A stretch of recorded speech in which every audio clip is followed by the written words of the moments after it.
All right, so we are now recording. Good morning. Thank you for joining me this morning. I am going to start with just the few beginning slides of the slide deck that I usually share when I do parent info sessions. And then I won't go into a lot of detail because I really want to spend time answering questions that you have. So I'll get started with the slide deck if that's okay. Mhm. So the first thing that I want to make sure that parents know is that magnet schools are part of the Wake County Public School system.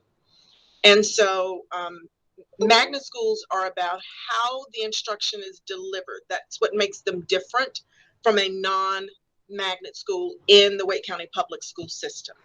So what kids have to learn is the same. The curriculum, you have to learn math, you have to learn reading, you have to learn science. The things that you have to learn are the same.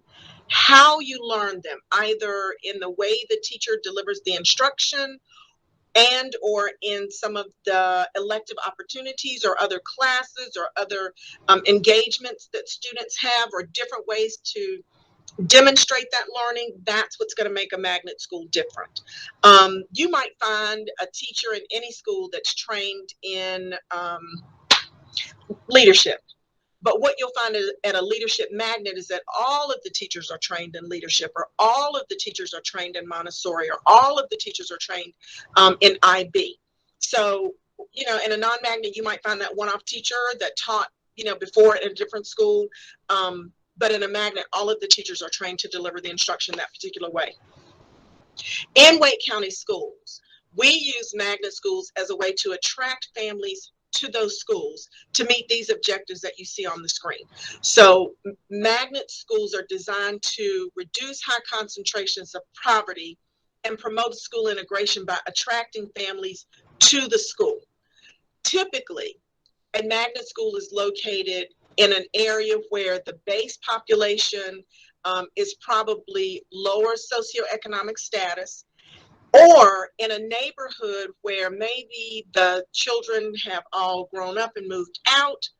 And so you've got a great school, but it's in a neighborhood where there are no school-age children. And so we look for ways to reduce those high concentrations of poverty and creating school integration by bringing in the opposite population, because that's how you're going to get the diversity, the school integration. We're also looking to fill seats. So as I mentioned, you might have a school. At one time, Brooks was a perfect example of a school in a neighborhood where the school-age children had all moved away. You had a building, but you only had like 300 kids in that building. So that's kind of what magnet schools do.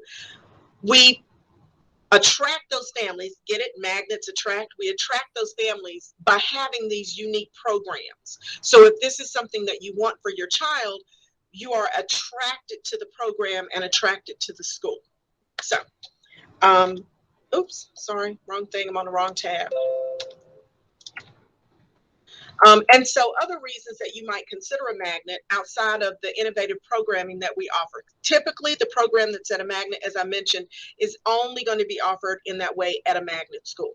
So if you're an elementary parent and you're looking for a world language, you're probably only going to get that at a magnet school.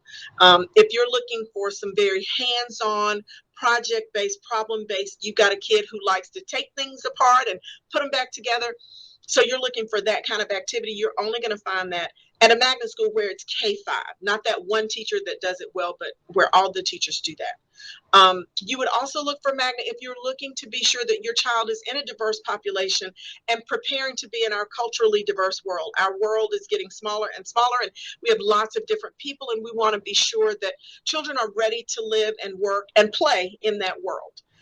The other piece that parents really like about our magnet schools is that K-12 stability. So that kind of comes in two ways. If you get into a magnet school, say you get in a kindergarten, then you can stay in that magnet school through fifth grade, regardless of where you live in Wake County. Now, you have to live in Wake County, but you can get into a magnet school and move anywhere in Wake County and stay assigned to that same school. So you get grade level stability, as well as you can get a K-12 pathway stability. Let's say you start out in an international baccalaureate elementary school. You have a priority. I don't use the word guarantee, but we make sure if you apply for that pathway school, which is the IB school at the middle grades, you're going to get in. And then if you follow that pathway to the IB high school, you're going to get in. So you can create for your child some grade level stability as well as a K-12 pathway stability. My children started at partnership. Partnership has a priority to more square. And so my daughter has best friends that she's been best friends with since kindergarten. She's been with the same group of kids. Now, of course, in middle school, the population is bigger, so she's met more friends. But essentially, she's been with the same kids from kindergarten through eighth grade. She's currently in eighth grade, and a large number of her friends are continuing on to the Magnet High School that is the pathway for more square, which is in love. So we've moved 3 times. She hasn't missed a beat because she stayed at the same school. She's had her same pathway. My son is following that same pathway. So there's just something nice about having that K-5 stability and then that K-12 stability. So we have a couple of different kind of pathways and themes. I'm just running through these quickly. We are always looking at how we can strengthen or update these themes. We are currently applying for another Magnet Schools grant. So we try to get grants. These are Department of Ed Magnet School Assistance Program grants that help. They kind of serve as seed money when you're beginning a new theme or when you're going to significantly revise a current theme. You know, after a while, a lot of themes, it was unique initially, and then other schools are doing it. And then you have to look at how you're going to continue to provide a unique theme for families. And so we use the Magnet Schools grant, that seed money kind of as a way to start or re-envision a theme.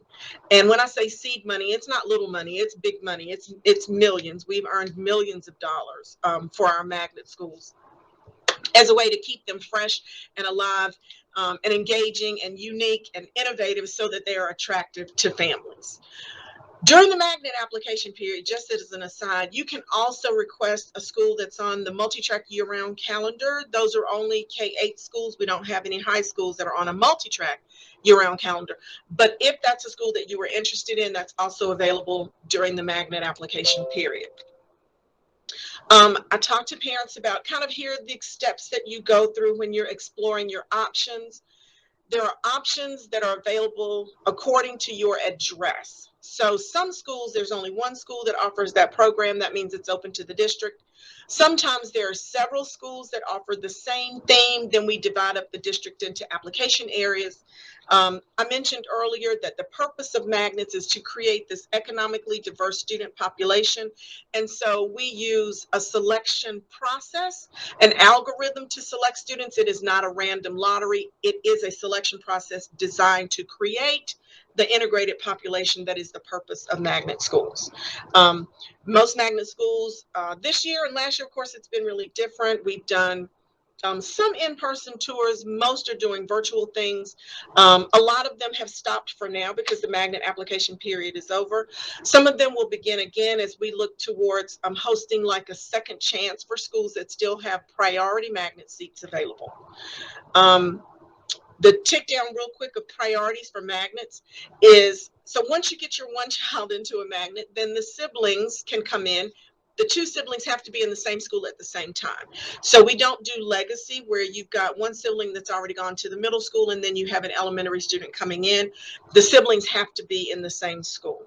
And then as you move, we consider the socioeconomic status of your base school and your home address. So it's not based on individual information. It really is based on demographic information. And then we look at when you're going from elementary to middle or middle to high. Remember, I mentioned you can follow that pathway. So if you're a Magnet student and you want the pathway school at the next level, you have the highest priority after siblings to be selected for that school. We do have seats, you'll see number 4, we do have seats that are open for just the true lottery. So anybody can be selected. That gives everybody a chance to be selected. I'm going to leave it on this page as I answer questions because this is kind of the catch-all page, but I'm going to leave it here. And